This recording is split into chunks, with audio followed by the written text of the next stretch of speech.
সহিংসতার প্রতিবাদে আজও উত্তাল সারা দেশ। পুলিশের সঙ্গে হাতাহাতি, সর্বোচ্চ শাস্তি মৃত্যুদণ্ডের দাবি। শুধু নির্বাচন ও সরকার নয়, শিক্ষা স্বাস্থ্য খাতেও সংস্কার জরুরি বললেন তারেক রহমান। আগামীর সম্ভাবনা ধরে রাখতে সজাগ থাকার আহ্বান। রাজনৈতিক দল এখানে যারা আছে, ছোট বড় মাঝারি যেভাবে কি বলি না কোনো বিষয়, সেদিনের বিষয় হচ্ছে রাজনৈতিক দলগুলো আমরা আন্দোলন সংগ্রাম করেছি দেশের মানুষকে মুক্ত করার জন্য। সংস্কার করে নির্ধারিত সময়ের মধ্যেই নির্বাচন সম্ভব মন্তব্য নাহিদ ইসলামের। একই সঙ্গে আইনসভা ও গণপরিষদ নির্বাচন দাবি। সামনে নির্বাচনকে একই সাথে আইনসভা এবং একই সাথে গণপরিষদ নির্বাচন করা সম্ভব এবং এর মাধ্যমে একটি নতুন সংবিধান এবং শেখ হাসিনা সহ পরিবারের সদস্যদের 124টি ব্যাংক অ্যাকাউন্টে 635 কোটি টাকা জব্দ। 7টি প্লট ফ্ল্যাটও ক্রোক করল দুদক। পাকিস্তানের চলন্ত ট্রেনে হামলা, বিচ্ছিন্নতাবাদী বিএল-এর এলোপাতারি গুলিতে নিহত 6 সেনা সদস্য, বন্দুকের মুখে জিম্মি 5 শতাধিক যাত্রী। এবং চ্যাম্পিয়ন্স লিগে মাঠে নামছে বড় ক্লাবগুলো। রাত 12:15টায় বার্সেলোনার মুখোমুখি ক্লাব বেনফিকা, রাত 2টায় পিএসজির প্রতিপক্ষ লিভারপুল। দর্শক, সংবাদরাতে শুনছিলেন শিরোনামগুলো। আপনাদের সঙ্গে রয়েছে আমি তানসিয়া জুথি। নারীর প্রতি সহিংসতা, ধর্ষণ এবং নির্যাতনের প্রতিবাদে সোচ্চার শিক্ষার্থী সহ সব শ্রেণী পেশার মানুষ।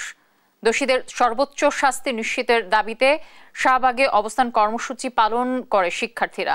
একই দাবিতে ঢাকা বিশ্ববিদ্যালয়ে মানববন্ধন করছে বিএনপিপন্থী শিক্ষকরা। এদিকে সড়কে বিশৃঙ্খলা ও পুলিশের ওপর হামলার অভিযোগে লাঠিচার্জ করে গণপদযাত্রা পণ্ড করে দিয়েছে পুলিশ। তাইফুল ইসলাম তুহিন ও হাসান মাহমুদের সহায়তায় মোহাম্মদ সাকিবের রিপোর্ট। দেশের সাম্প্রতিক ধর্ষণ ও সহিংসতার বিচার, আইন যুগোপযোগী করা, স্বরাষ্ট্র উপদেষ্টার পদত্যাগ সহ 9 দফা দাবিতে প্রধান উপদেষ্টার কার্যালয় অভিমুখে পদযাত্রা করে ধর্ষণ ও নিপীড়নের বিরুদ্ধে বাংলাদেশ সংগঠন। শাহবাগের হোটেল কন্টিনেন্টালের সামনে তাদের বাধা দেয় পুলিশ। ব্যারিকেড ভেঙে সামনে যেতে চাইলে তাদের সঙ্গে হাতাহাতিতে জড়ায় বিক্ষোভকারীরা। এতে বেশ কয়েকজন শিক্ষার্থী ও পুলিশ আহত হয়। পরে সেখানেই অবস্থান নিয়ে বিক্ষোভ করে শিক্ষার্থীরা। তাদের দাবি, ধর্ষকদের আইনের আওতায় আনতে না পারলেও প্রতিবাদকারীদের ওপর হামলা করেছে পুলিশ। পুলিশ যারা নিপীড়কদের ধরতে পারে না, ছিনতাইকারী ধরতে পারে না, মব বাঁচাইতে পারে না, ওই পুলিশ এসে আমাদের মারছে। এই পুলিশ ধর্ষকদের শাস্তি দিতে পারে না, এই পুলিশ নিপীড়কদের শাস্তি দিতে পারে না, এই পুলিশ সাম্প্রদায়িকতার বিরুদ্ধে দাঁড়াইতে পারে না। এই পুলিশ দাঁড়ায় যখন এই দেশের জনমানুষ ন্যায্যতার পক্ষে আন্দোলন করে, তখন গলা টিপে ধরতে এই পুলিশ দাঁড়ায়। পুলিশ আজকে এটাই প্রমাণ করলো যে এই পুলিশ ধর্ষকের পুলিশ, এই পুলিশ নিপীড়কের পুলিশ। আর পুলিশ বলছে, মিছিলকারীদের প্রতিনিধি দলকে প্রধান উপদেষ্টার কার্যালয়ে নিতে চাইলেও তাদের উপর বিনা উস্কানিতে হামলা চালানো হয়। প্রতিনিধি পাঠাবো এই কথা বললাম, বলার পরে তারা কিছু রাজি হয়েছে একটা পক্ষ, আর একটা পক্ষ এরা ব্যারিকেড ভাঙবেই। কোনোভাবে কিন্তু তাদেরকে আমরা লাঠিচার্জ বা কিছু করার কোনো সুযোগও আমাদের ছিল না, আমরা করিও নাই। আমরা কিন্তু লাঠি আমাদের হাতেও নাই, কিচ্ছু না, আমি কিন্তু খালি হাতে আছি। তো এই অবস্থার প্রেক্ষিতে পরে ওনাদেরকে আমি নিবৃত্ত করার চেষ্টা করি, কিন্তু তারপরে আমাদের 7-8 জন আজকে আহত হয়েছে। এদিকে ধর্ষণ নিপীড়নের প্রতিবাদে শাহবাগে ছোট ছোট মিছিল নিয়ে জড়ো হয় রাজধানীর 30টি কলেজের শিক্ষার্থীরা। এই সময় পরিস্থিতি নিয়ন্ত্রণে ব্যবস্থা নিতে না পারলে স্বরাষ্ট্র উপদেষ্টাকে পদত্যাগের আহ্বান জানান তারা। আমাদের সর্বপ্রধান দাবি হচ্ছে ধর্ষককে জনসম্মুখে মৃত্যুদণ্ড করা আর 30 কার্য দিবসের মধ্যে বিচার ব্যবস্থা সম্পন্ন করা। আমাদের একটাই দাবি, ধর্ষকের ফাঁসি চাই। নারীর প্রতি সহিংসতা বন্ধের দাবিতে ঢাকা বিশ্ববিদ্যালয়ে মানববন্ধন করেছে বিএনপিপন্থী শিক্ষকদের সংগঠন সাদা দল। মঙ্গলবার সকালে বিশ্ববিদ্যালয়ের অপরাজেয় বাংলার পাদদেশে মানববন্ধন করেন তারা। মোহাম্মদ সাকিব, দেশ টিভি, ঢাকা। শিশু ধর্ষণ ও নারীর প্রতি সহিংসতার প্রতিবাদে আজও দেশের বিভিন্ন স্থানে বিক্ষোভ মিছিল ও প্রতিবাদ সমাবেশ হয়েছে। রাজশাহী, শরীয়তপুর, নোয়াখালী ও ময়মনসিংহ সহ বিভিন্ন স্থানে শিক্ষার্থী ও বিভিন্ন সংগঠন এসব কর্মসূচি পালন করেন। সহকর্মীদের পাঠানো তথ্য ও ছবিতে সালমা জাহানের রিপোর্ট।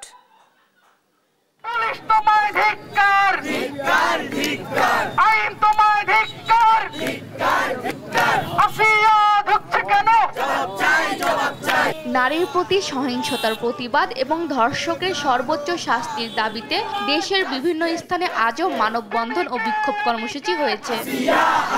মঙ্গলবার সকাল 10টায় রাজশাহীর সাহেব বাজার 0 পয়েন্টে মানববন্ধন করে বাংলাদেশ মহিলা পরিষদ রাজশাহী জেলা ও বিশ্ববিদ্যালয় শাখা। নারীর প্রতি সহিংসতা রুখতে সরকারকে কঠোর হওয়ার আহ্বান জানান বক্তারা।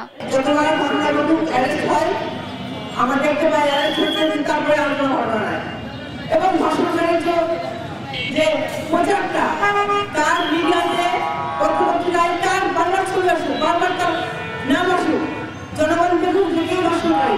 এছাড়া একই দাবিতে প্রতীকী ফাঁসির মঞ্চ তৈরি করে প্রতীকী রায় কার্যকরের মধ্য দিয়ে আন্দোলন অব্যাহত রেখেছেন রাজশাহী বিশ্ববিদ্যালয়ের শিক্ষার্থীরা। আমার সোনার বাংলার শরীয়তপুরে ধর্ষকের সর্বোচ্চ শাস্তি ফাঁসির দাবিতে বিক্ষোভ মিছিল করেছে জেলা জাতীয়তাবাদী মহিলা দল। মঙ্গলবার সকাল 10:30টায় কেন্দ্রীয় শহীদ মিনার থেকে মিছিল বের হয়ে প্রধান শহর প্রদক্ষিণ করে জেলা প্রশাসকের কার্যালয়ের সামনে গিয়ে শেষ হয়। ধর্ষণের সংখ্যা বেড়ে গেছে, আমরা সরকারের কাছে আকুল আবেদন করব আপনি প্রশাসন শক্ত করেন এবং দেশকে অত্যন্ত শৃঙ্খলিতভাবে চালানোর চেষ্টা করেন, কারণ বাংলাদেশের অর্ধেক জনসংখ্যা হচ্ছে নারী। দ্বিতীয় দিনের মতো ময়মনসিংহ নগরীর টাউন হল মোড়ে বিক্ষোভ কর্মসূচি পালন করে শিক্ষার্থীরা। নোয়াখালীতেও একই ইস্যুতে মিছিল সমাবেশ হয়েছে। সালমা জাহান, নিউজ ডেস্ক, দেশ টিভি। আগামীর সম্ভাবনা ধরে রাখতে সবাইকে সজাগ থাকার আহ্বান জানিয়েছেন বিএনপির ভারপ্রাপ্ত চেয়ারম্যান তারেক রহমান। বলেন, সমালোচনা করতে গিয়ে এমন পরিস্থিতি তৈরি করা যাবে না যাতে দেশ ও জাতির গুরুত্বপূর্ণ বিষয় হারিয়ে যায়। শুধু নির্বাচন ও সরকার ব্যবস্থা নয়, পণ্যমূল্য, শিক্ষা, স্বাস্থ্য খাতেও সংস্কার জরুরি। এদিকে পতিত ফ্যাসিস্ট দেশকে অস্থিতিশীল করতে ষড়যন্ত্র করে যাচ্ছে বলে অভিযোগ করেন বিএনপির স্থায়ী কমিটির সদস্য মির্জা আব্বাস। আরও জানাচ্ছেন সাদ আহমেদ। বিভিন্ন রাজনৈতিক দল এবং নাগরিক সমাজের সম্মানে জাতীয়তাবাদী গণতান্ত্রিক আন্দোলন এনডিএম রাজধানীর শুটিং ক্লাবে ইফতার ও দোয়া মাহফিলের আয়োজন করে। এতে ভার্চুয়ালি যুক্ত হয়ে দেশের নানা অসঙ্গতি তুলে ধরেন বিএনপির ভারপ্রাপ্ত চেয়ারম্যান তারেক রহমান। বলেন, নির্বাচন ব্যবস্থা, তত্ত্বাবধায়ক সরকারের পাশাপাশি দ্রব্যমূল্য নিয়ন্ত্রণ, শিক্ষা, স্বাস্থ্য, শ্রমিকের ন্যায্য মূল্য ও পরিবেশ দূষণে গুরুত্ব দিতে হবে। এই 20 কোটি মানুষের দেশে আমাদের ভবিষ্যৎ প্রজন্ম আছে। আমরা যদি আমাদের ভবিষ্যৎ প্রজন্মের সঠিক শিক্ষা ব্যবস্থা যদি গড়ে তুলতে সক্ষম না হই, তাহলে কি করে আমাদের পক্ষে সম্ভব এই দেশকে সামনে এগিয়ে নিয়ে যাওয়া, কি করে সম্ভব একটি সমৃদ্ধশালী দেশকে গড়ে তোলা। রাজনৈতিক দলগুলো একে অন্যের সমালোচনা করতে গিয়ে যেন আগামীর সম্ভাবনা নষ্ট না হয়, সেদিকে সজাগ থাকার আহ্বান জানান তিনি। আমরা বাস্তবধর্মী সমালোচনা অবশ্যই করব একজন আরেকজনের, কিন্তু সমালোচনা করতে গিয়ে এমন পরিস্থিতিতে যাতে আমরা এসে না দাঁড়াই যেখানে আমরা জনগণের এই ইস্যুগুলোকে, দেশের এই ইস্যুগুলোকে আমরা অ্যাড্রেস করতে ভুলে যাব, আমাদের কাছে অন্য কিছু মুখ্য হয়ে যাবে, এগুলো গৌণ হয়ে যাবে। এটি যদি হয় তাহলে এই দেশের সম্ভাবনা সব শেষ হয়ে যাবে, নষ্ট হয়ে যেতে পারে। এবং অবশ্যই এটি আমাদের এই ঘরে উপস্থিত কারোরই সেটি চাওয়া নয়, কারোরই সেটি চাওয়া নয়। এদিকে বিভিন্ন গণমাধ্যমে কর্মরত সাংবাদিক, ফটো সাংবাদিক ও ভিডিও সাংবাদিকদের সম্মানে রাজধানীর একটি হোটেলে ইফতার মাহফিল আয়োজন করে আমরা বিএনপি পরিবার। বাস্তবায়ন করার জন্য বিএনপি স্থায়ী কমিটির সদস্য মির্জা আব্বাস বলেন, পতিত ফ্যাসিস্ট অবৈধ অর্থ ও সম্পদ ব্যবহার করে দেশের বিরুদ্ধে ষড়যন্ত্র করছে। আওয়ামী দোসররা আজকে অবস্থান নিয়েছে সচিবালয়, থানা পরিষদ, ইউনিয়ন পরিষদ, সমস্ত জায়গায় তারা অবস্থান নিয়েছে। অবৈধভাবে গত 17 বছর টাকা কামিয়েছে, আর আগামী 17 বছর এই টাকা খরচা করবে বাংলাদেশ ধ্বংস হওয়ার পিছনে।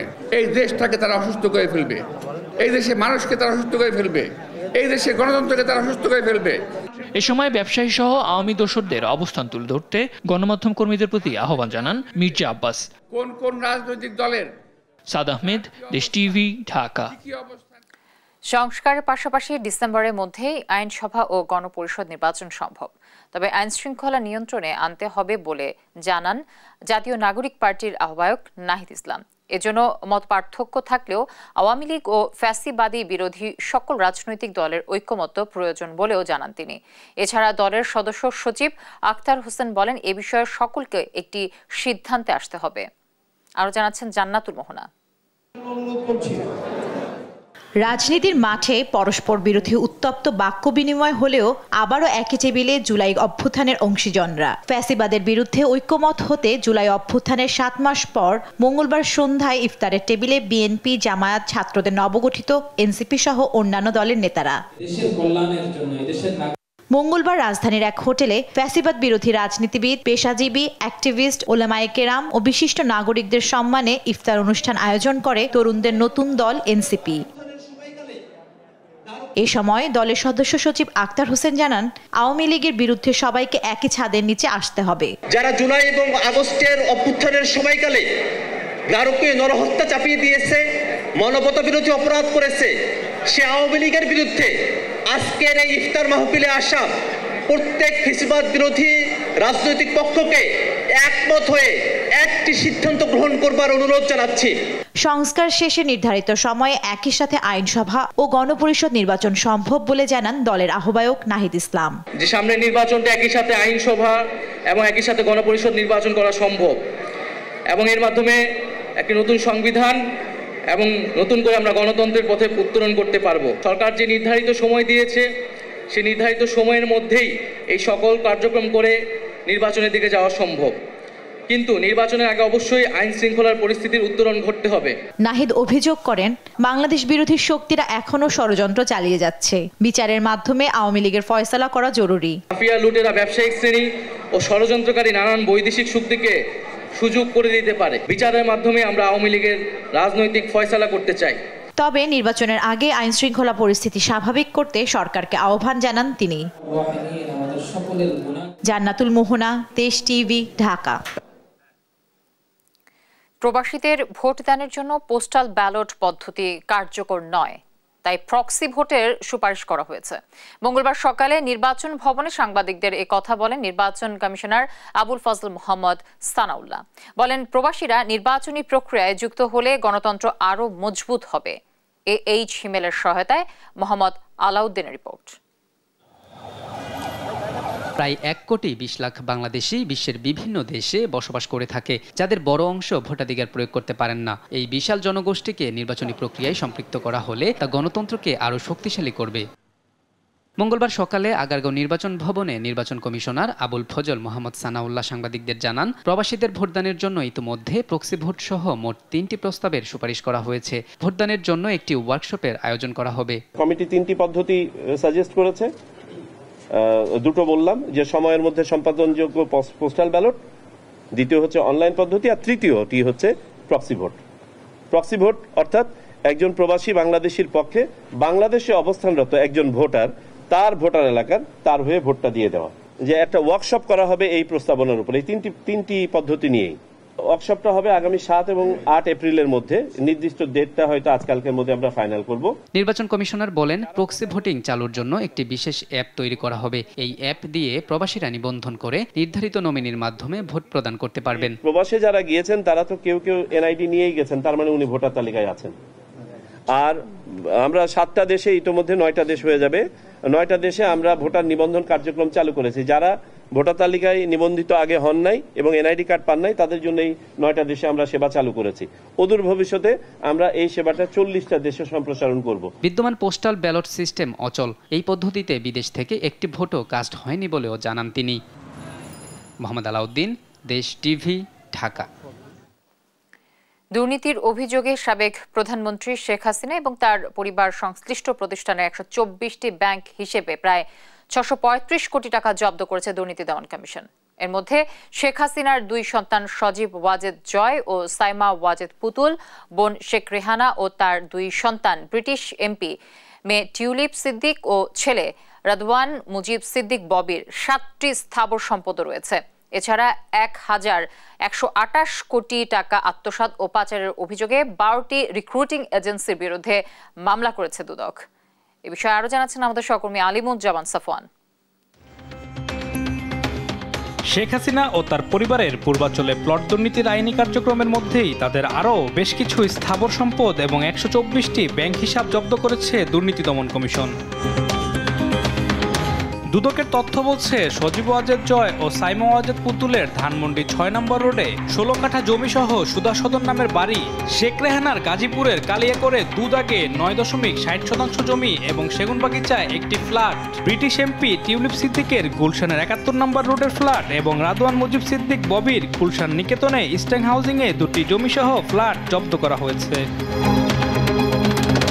একই সঙ্গে শেখ হাসিনার ১৭টি সহ তার পরিবার এবং Bangabandhu Sheikh Mujibur Rahman Memorial trust, CRI, সূচনা ফাউন্ডেশন সহ সংশ্লিষ্ট বেশ কয়েকটি প্রতিষ্ঠানের ১২৪টি ব্যাংক হিসাবে প্রায় ৬৩৫ কোটি টাকা জব্দ করেছে দুদক। জনাব শেখ হাসিনা, সাবেক প্রধানমন্ত্রী, গণপ্রজাতন্ত্রী বাংলাদেশ সরকার, তার ছেলে জনাব সজীব আহমেদ ওয়াজেদ জয়, তার মেয়ে সাইমা ওয়াজেদ, তার ছোট বোন জনাব রেহানা সিদ্দিক এবং তাদের স্বার্থ সংশ্লিষ্ট এই ১২৪টি অ্যাকাউন্টে ৬৩৫ কোটি 14 লাখ বিজ্ঞ আদালত থেকে সে বিষয়ে অবরুদ্ধকরণের আদেশ প্রদান করা হয়েছে। এছাড়া শেখ হাসিনা, জয় পুতুল, শেখ রেহানা, টিউলিপ, আজমিনা সিদ্দিক ও ববির বিদেশ যাত্রায় নিষেধাজ্ঞা দিয়েছে আদালত। এদিকে মালয়েশিয়ায় শ্রমিক পাঠিয়ে সাধারণ মানুষের ১,১২৮ কোটি টাকা আত্মসাৎ ও পাচারের অভিযোগে ১২টি রিক্রুটিং এজেন্সির বিরুদ্ধে মানি লন্ডারিং আইনে মামলা করেছে দুদক। পরস্পর যোগসাজশে অপরাধজনক বিশ্বাসভঙ্গের মাধ্যমে অসৎ উদ্দেশ্যে সরকারি ক্ষমতার অপব্যবহার করে সাবেক মন্ত্রী, সংসদ সদস্য, উপজেলা চেয়ারম্যান, কাউন্সিলর হিসাবে দায়িত্ব পালনকালে নির্ধারিত ফির অতিরিক্ত অর্থ গ্রহণপূর্বক আত্মসাৎ ১২টি রিক্রুটিং এজেন্সির বিরুদ্ধে 12টি মামলা রুজুর সিদ্ধান্ত গৃহীত হয়েছে। এসব এজেন্সির মালিক বেশিরভাগই আওয়ামী লীগ সরকারের এমপি মন্ত্রী সহ প্রভাবশালীরা, যার মধ্যে অন্যতম সাবেক অর্থমন্ত্রী লোটাস কামাল ও তার মেয়ে নাফিসা কামাল, ফেনী ২ আসনের সাবেক এমপি নিজামুদ্দিন হাজারী সহ অনেকেই। আলিমুজ্জামান সাফওয়ান, দেশ টিভি, ঢাকা।